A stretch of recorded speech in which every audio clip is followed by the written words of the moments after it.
Hello my dear friends, this is Ajay Mishra and we are going to start our new lecture and जैसा कि आपको पता होगा पिछला जो हमारा वीडियो था वो फॉल्ट पे था और वहाँ पे हैंग हो गया था, तो हम फिर से वहीं से शुरू करते हैं। तो what is a fault? It may be defined as a fracture. Fault क्या है? एक फ्रैक्चर है। मान लेते हैं ये रॉक है तो ये बीच से टूट जाती है। ये फ्रैक्चर जो होता है दैट फ्रैक्चर जब होगा तो ये किसी भी डायरेक्शन में मूव कर सकता है, आगे या पीछे की तरफ। So all these phenomena is called faulting and this is called fault. It may be defined as a fractured surface in rock across which there is relative motion parallel to the surface between the adjacent blocks of the rock. ये जो surface है इसी surface के parallel में movement हो रहा है और ये जो मूवमेंट है this movement is called faulting. तो ये जो जो मूवमेंट है उसे फॉल्टिंग बोलेंगे और ये जो सरफेस है इसको हम फॉल्ट बोलेंगे। Normal fault and reverse fault, जैसा कि हमने पहले भी पिक्चर बनाई थी, ये था, है ना, ये यहाँ से टूटा और ये नॉर्मली ये जो फॉल्ट है ये लगभग इस डायरेक्शन में बन जाता है। इसको थोड़ा पिक्चर हम और क्लियर करते हैं दूसरे डायरेक्शन में। ये एक्चुअली में ऐसा टूटता है और जो फॉल्टिंग होती है उसे आप यूं समझ लें, इस तरीके से बना। और ये जो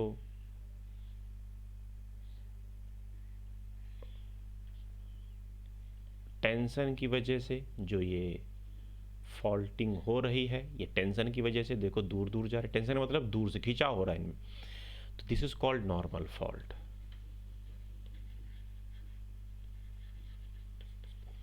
लेकिन कभी कभार क्या होगा कि कंप्रेशनल होता है, दबाव ज़्यादा पड़ जाता है।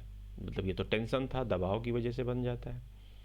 अब दबाव मान लेते हैं रॉक है ना, और इसको दोनों तरफ से कंप्रेशन किया जाता है, कंप्रेस किया जाता है। तो ये कैसे कन्वर्ट हो जाएंगी? ये जो पोर्शन है ये वाला, हाँ, ये लगभग ऐसा होता है और इसके ऊपर जो रॉक होती है वो इसके ऊपर चढ़ जाती है। टूटा हुआ जो पोर्शन है वो लगभग इस तरीके से हो जाता है। This portions come over the first portion. इसमें क्यों? क्योंकि ये इसके ऊपर दबाव पड़ा और ये चढ़ गया इसके ऊपर, जो फर्स्ट वाला है। तो इसे हम कहेंगे reverse fault. Why? Because this is not normal. So when one part after faulting one part comes over the another then it is called reverse fault, right. It looks like, जैसे कि ये देखो दोनों ये जो पोर्शन है ये इसके ऊपर चढ़ा हुआ है। तो ये जो फॉल्ट होगा इसे हम रिवर्स फॉल्ट कहेंगे। Now because of faulting there are many landforms. हाँ, जो फॉल्टिंग होती है उसकी बहुत सारे लैंडफॉर्म बनते हैं। पहला है रिफ्ट वैली, दूसरा है रैंप वैली, तीसरा है ब्लॉक माउंटेन और चौथा है होस्ट माउंटेन। तो रिफ्ट वैली कैसे बनती है? रिफ्ट वैली बनती है बिकॉज ऑफ टेंशनल फोर्सेस। जो टेंशनल फोर्सेस हैं उनकी वजह से बनेंगी। ये हम मान लेते हैं पोर्शन रॉक का है, टेंशन इधर दूर की तरफ हो गई तो ये दो जगह से टूट जाते हैं। तो ये जो टूट गया पोर्शन ये वाला, हाँ, इधर की तरफ, तो ये अल्टीमेटली बनता कैसे? ये बनता ऐसे, आप देखिए,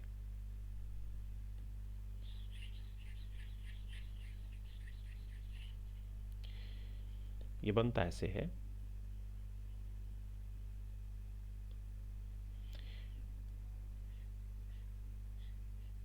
ये पोर्शन जो हुआ ये इधर चला गया, ये वाला पार्ट इधर चला गया, ये वाला पार्ट इधर चला गया, ये वाला अंदर चला गया। तो कुल मिला के ये इस तरीके से बन जाएगा।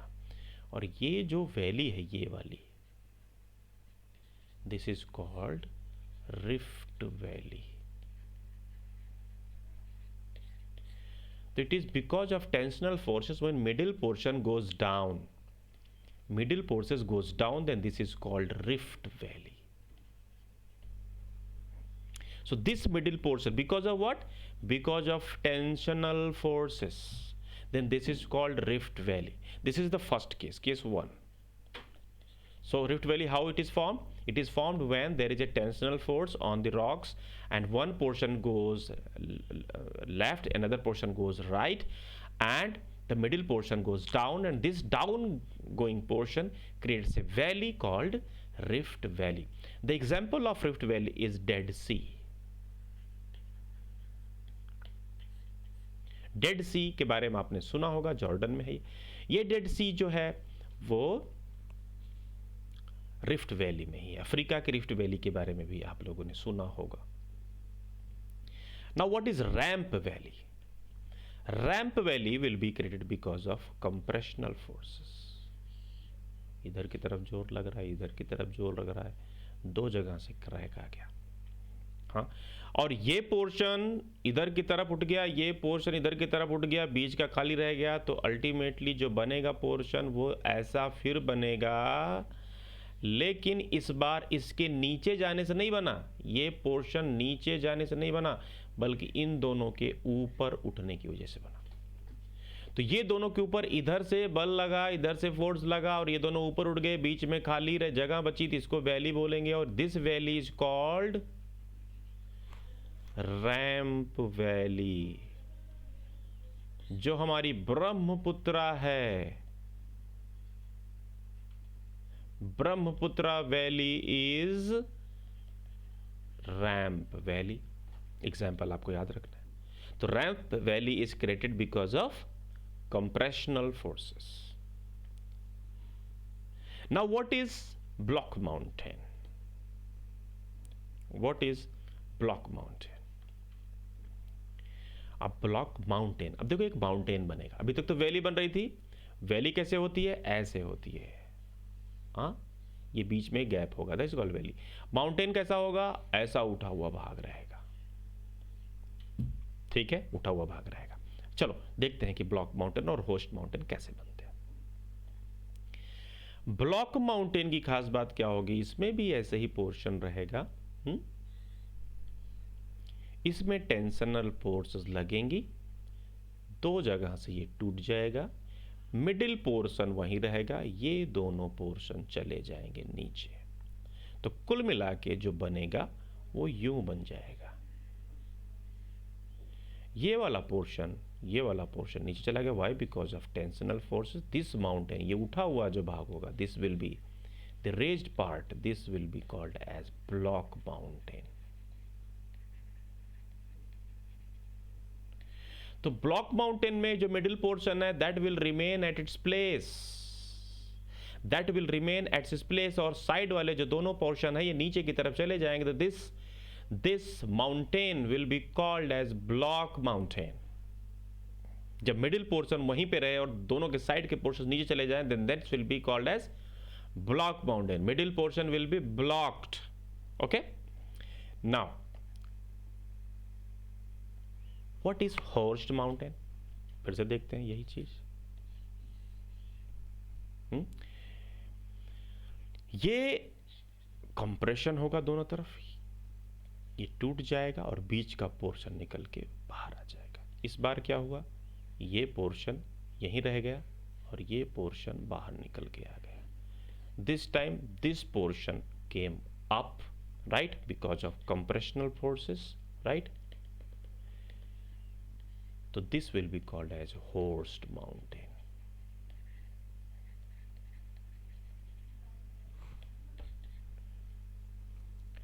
ब्लॉक माउंटेन का जो एग्जाम्पल है वो हम सतपुरा माउंटेन इंडिया का ले सकते हैं।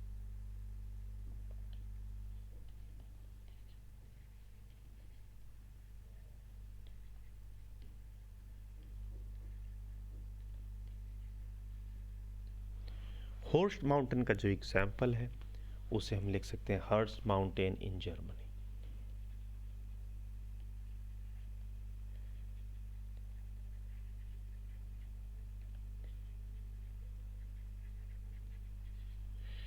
रैंप वैली का एग्जाम्पल हमने लिया, कौन सा? ब्रह्मपुत्रा। और रिफ्ट वैली का एग्जाम्पल हमने लिया डेड सी। ओके, फॉल्टिंग के बाद जो लैंडफॉर्म बनते हैं उनसे रिलेटेड ये स्ट्रक्चर्स रहे। Now what is earthquake? What is earthquake? जो हमारा अर्थक्वेक है उसके बारे में थोड़ा सा देखते हैं साहब। Earthquake is shaking of earth surface, बस।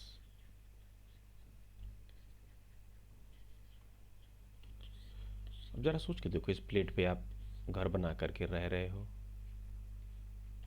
इसमें, राइट।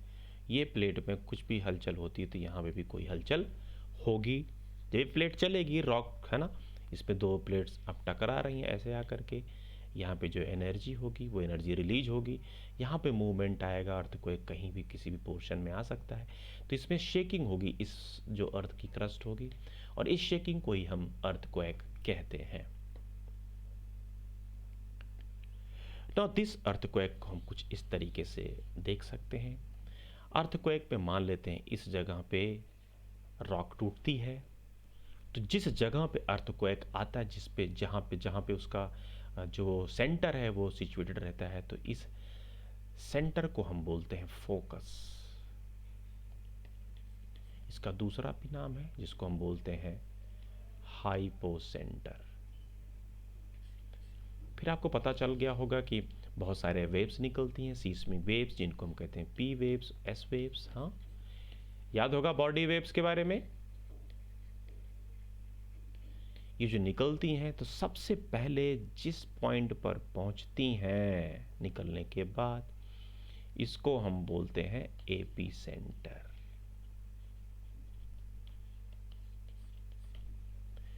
नाइस। तो जिस पोर्शन पे सेंटर होता है अर्थक्वेक का उसे हम बोलेंगे फोकस या हाइपोसेंटर। और सबसे पहले जिस प्लेस पे, देखो यहाँ पे सबसे पहले पहुंचेगी, यहाँ पे थोड़ा और ट्रेवल करना होगा, यहाँ थोड़ा और ट्रेवल करना होगा, यहाँ थोड़ा और, यहाँ थोड़ा और, इस पोर्शन पे जो सबसे पहले वेव्स पहुंची है इसे हम बोलते हैं क्या? AP centre. ओके, चलिए देखते हैं। So earthquake is shaking or trembling of the earth's surface caused by the seismic waves or earthquake waves that are generated due to a sudden movement, sudden release of energy in the earth's crust or upper mantle, some shallow focus and all intermediate and deep focus earthquake। अभी हम आएंगे इस पे, detail में जाएंगे कि कितने type के earthquake होते हैं, तब हम इस पे डिटेल में जाएंगे। बस इतना आप समझ लीजिए कि earthquake का मतलब है trembling of earth's surface. Seismograph का काम क्या है? सीस्मोग्राफ देखता है, सीस्मोमीटर भी बोलते हैं इसको। सीस्मोमीटर क्या करता है? कैलकुलेट करता है उसकी इंटेंसिटी को, उसकी एनर्जी जो रिलीज की गई है उसको। तो अर्थक्वेक वेव्स को देखता है कितनी एनर्जी रिलीज हुई है, अर्थक्वेक वेव्स को मेजर करता है, उसकी स्पीड को, उसकी इंटेंसिटी को, उसकी फ्रीक्वेंसी को, और वहां से पता चलता है, सीस्मोग्राफ बताता है कि अर्थक्वेक की इंटेंसिटी क्या है।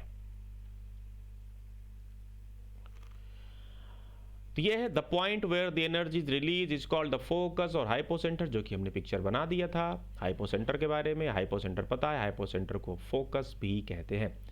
The point on the surface directly above the focus is called epicentre. First point जहां पे अर्थक्वेक वेव सबसे पहले पहुंचती है उसको हम एपिसेंटर कहते हैं। A line connecting all points on the surface where the intensity is the same is called an isoseismic line। जब भी वर्ड कहीं पे आइसो वर्ड जुड़ा हो तो समझ लेना एक लाइन को मिक्स करते हुए एक ऐसे खींची जाए, सेम इंटेंसिटी के सेम पॉइंट खींचे। अगर टेम्परेचर को मिलाते हुए भी खींच सकते हैं, डेंसिटी को मिलाते हुए भी खींच सकते हैं, है ना, तो इसको बोलेंगे आइसोथर्म, इसको बोलेंगे आइसोहेलाइन, है ना, इसको बोला इन्होंने आइसोसीस्मिक। तो जहां भी आइसो वर्ड जुड़ा है वो मतलब होगा कि सेम इंटेंसिटी के पॉइंट्स को मिलाते हुए एक लाइन खींची जाती है, ठीक है। इसीलिए आइसो बार भी होता है। सेम एयर प्रेशर, विंड जो प्रेशर होता है एयर प्रेशर का, सेम प्रेशर की पॉइंट्स को मिला करके जो लाइन खींचते हैं उसे आइसो बार बोलते हैं। ये हमें याद रखना है, ठीक है।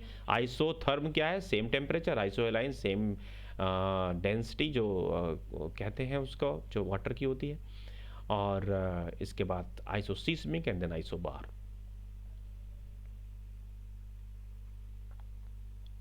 Now causes of earthquake. Natural and anthropogenic. Natural में number 1 plate margins, convergent plate boundary, divergent plate boundary और आपकी स्टेशनरी जो बाउंड्रीज होती हैं, तीनों पे अर्थक्वेक आता है। दूसरा वोल्केनिक एक्सप्लोजन, जिस जगह में वोल्केनो एक्सप्लोड करेगा वहाँ पे तो आएगा ही आएगा अर्थक्वेक। तीसरा मेटेओराइट अटैक, कोई भी मेटेओर आके अगर अर्थ से टकरा गया तो इसे हम बोलेंगे मेटेओराइट अटैक, इसकी वजह से भी हो सकता है। चौथा है isostatic movement,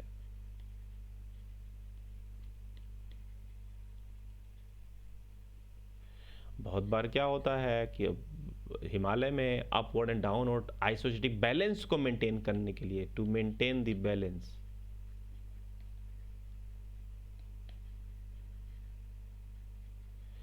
maintain the balance जो मूवमेंट होता है उसे आइसोस्टेटिक मूवमेंट कहते हैं। जैसे एग्जांपल देता हूं आपको मैं, मान लेते हैं कि ये माउंटेन है, ठीक है।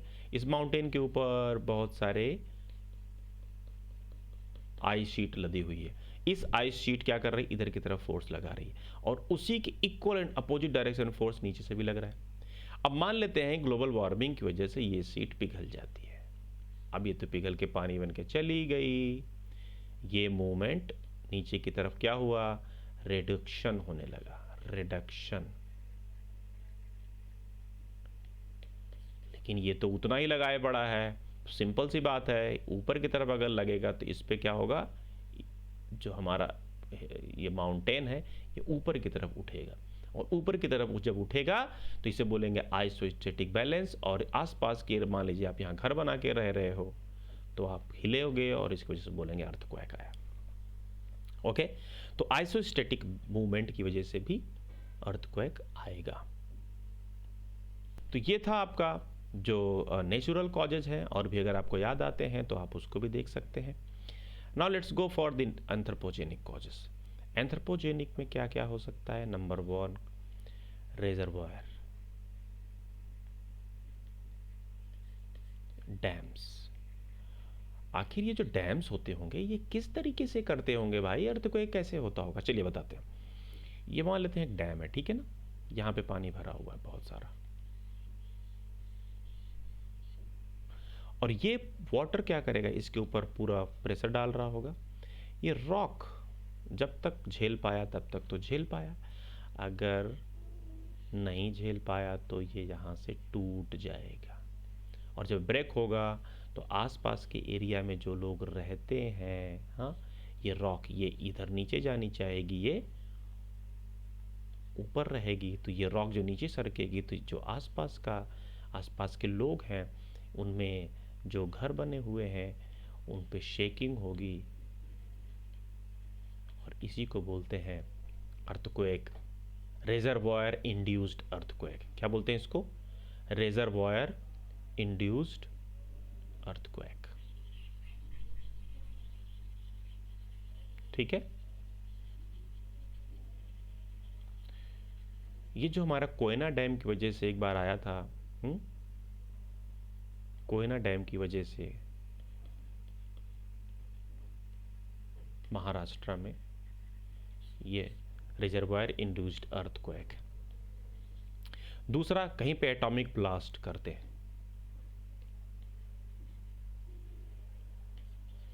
कहीं पे एटॉमिक ब्लास्ट करते हैं तो वहां पे भी अर्थक्वेक आता है।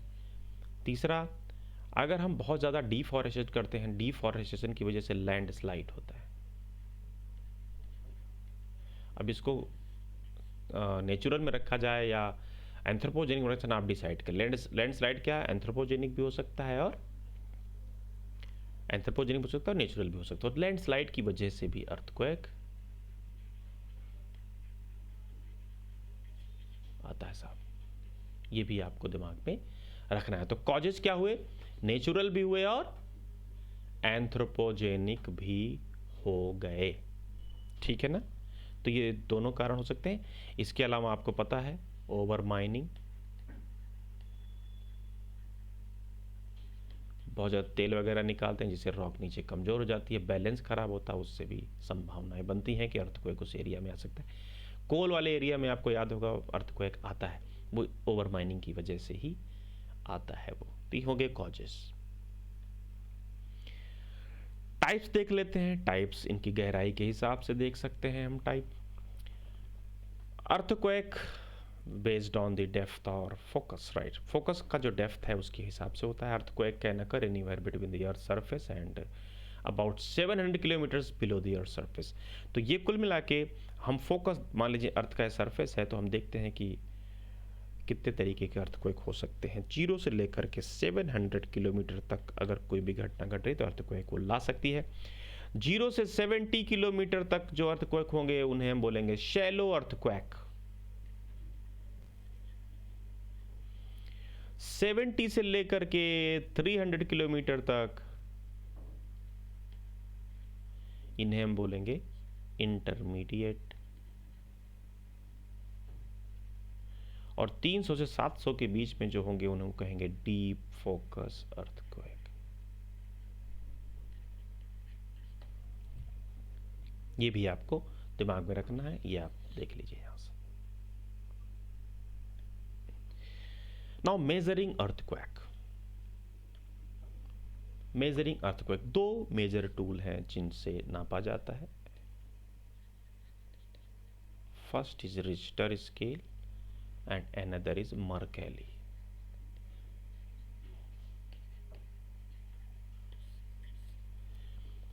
रिक्टर स्केल क्या नापता है? ये नापता है एनर्जी रिलीज्ड।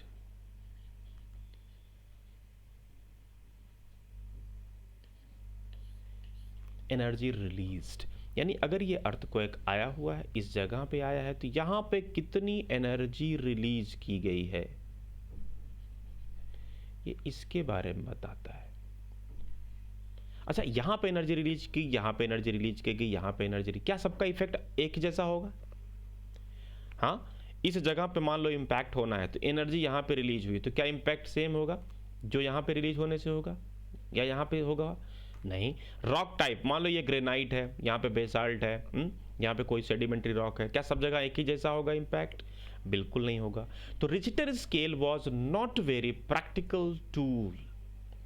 तो रिक्टर स्केल को कुछ लोग नेग्लेक्ट करते हैं, रिक्टर स्केल को नहीं मानते। Why? Because it is based on energy released. इसलिए लोग क्या मर्कैली स्केल का यूज करते हैं। मर्कैली स्केल की खास बात क्या है? ये एक्चुअल इफेक्ट को देखता है। ये एक्चुअल इफेक्ट को देखता है कि यार कितना एक्चुअल में इफेक्ट पड़ा। तो एक्चुअल इफेक्ट अगर देख रहा है तो सिंपल सी बात है, ज्यादा प्रैक्टिकल होगा। इंडिया ने जो टूल बनाया है उसे कहते हैं मॉडिफाइड मर्कैली स्केल। तो ये मॉडिफाइड मर्कैली स्केल क्या करता है? रियल चीज बताता है। इंडिया बहुत ही वल्नरेबल जोन में, आपको पता है, पूरा हिमालयन एरिया, भुज एरिया, गुजरात वाला एरिया, बहुत सारे ऐसे एरियाज है जहाँ पे हमारे अर्थक्वेक आते हैं। इसलिए हमें इन्हें प्रैक्टिकली बनाना पड़ता है और इसलिए हमने इसे मॉडिफाइड मर्कैली स्केल हम यूज करते हैं, जो कि एक्चुअल इफेक्ट बताता है। तो रिक्टर स्केल बताता है एनर्जी रिलीज, और मर्कैली स्केल बताता है कि एक्चुअल इफेक्ट जो लोगों के ऊपर पड़ता है। तो मेजरिंग अर्थक्वेक थोड़ा सा देख लेते हैं इसके बारे में। Seismometers are the instruments. Seismometers are the instruments which are used to measure the motion of the ground, which including those of seismic waves generated by earthquake, volcanic eruptions, and other seismic sources. Seismograph is also another term used to mean seismometer. Seismometer को seismograph भी कह देते हैं। Seismogram क्या है? Seismogram actual में जो report आती है। Okay, there are two main scales used in these seismometers, Mercalli scale and Richter scale.